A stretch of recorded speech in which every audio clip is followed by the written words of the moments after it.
সুবোধ সরকারের কৃষ্ণকলি মাহাতো। আমি Krishnakoli Mahato, MA PhD.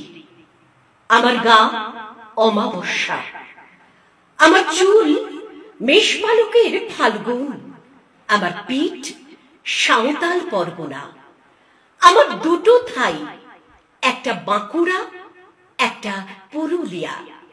আমি গড়িয়াহাটার মেয়েদের মতো আরশোলা দেখে ভয়ে পালিয়ে আসি না। বোমায় বাঁ হাত উড়ে যাওয়া বাবা কতবার আমার বই পড়িয়ে দিয়েছে, কতবার আমার দুঃখী মা বলেছে মেয়েদের বড় হতে নেই। মা, আমি ইউরোপ থেকে ডাক পেয়েছি, এই দেখো ইমেল। দলিত সম্মেলনে আমি পেপার পড়তে চলেছি। মা, আমি তোমার কৃষ্ণকলি মাহাতো, এমএ পিএইচডি। আমি যার কাছে পিএইচডি করতাম সেই প্রফেসর আমাকে রায়চকে নিয়ে যেতে চাইলেন। আমি বললাম, কেন রায়চকে কেন? উনি বললেন, রায়চকে না গেলে পিএইচডি পূর্ণ হয় না। আমি বললাম, কেন? আমি আপনার ফ্ল্যাটে যেতে পারি। উনি আঁতকে উঠে বললেন, না না, আমার বাড়ি না। আমার পিএইচডি 1 বছর পিছিয়ে গেল। আমি ফোন করলাম, স্যার আমি রায়চকে যাব। হোটেলের ঘরে তিনি আমার মুকুট মণিপুরে হাত দিলেন, আমার সাঁওতাল পরগনার হুক খুলে ফেললেন। হাঁ হয়ে দেখতে থাকলেন আমার বাঁকুড়া, আমার পুরুলিয়া। আমার 2 অগ্নিগোলকের কাছে মুখ নিয়ে এলেন।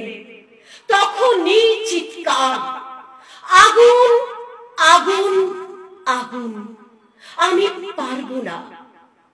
সেদিন আমার প্রফেসর আমাকে ফেলে পালিয়ে গেলেন। আমি কৃষ্ণকলি মাহাতো, এমএ পিএইচডি।